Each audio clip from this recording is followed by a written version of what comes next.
gouvernement qui tente donc de désamorcer la fronde paysanne. En visite dans une exploitation de Haute-Garonne, Gabriel Attal annonce la fin de la hausse de la taxe du gazole non routier agricole alors qu'elle devait augmenter progressivement jusqu'en 2030, ou encore plusieurs aides d'urgence pour la filière bio ou les éleveurs dont le troupeau est touché par la maladie hémorragique épizootique.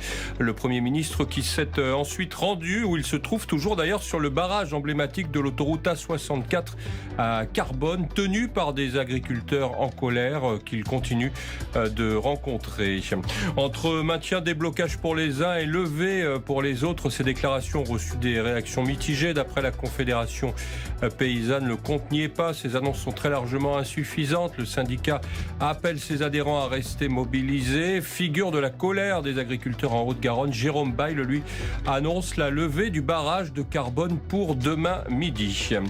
Dans l'actualité, après 5 jours de procès, 6 malfaiteurs, dont 3 en fuite, ont été condamnés ce vendredi à des peines allant de 7 à 20 ans de prison ferme pour le braquage d'un convoi de transport de fonds et un butin record. C'était en Suisse en 2017. Les 3 absents des récidivistes au casier judiciaire chargé écopent de la peine la plus lourde, 20 ans de réclusion.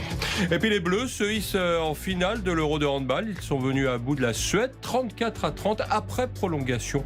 Dimanche, la France défiera l'Allemagne ou bien le Danemark pour décrocher, ou en tout cas essayer de le faire, un 4e titre européen. France Info.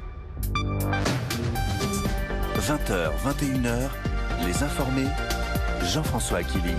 Voilà, si vous êtes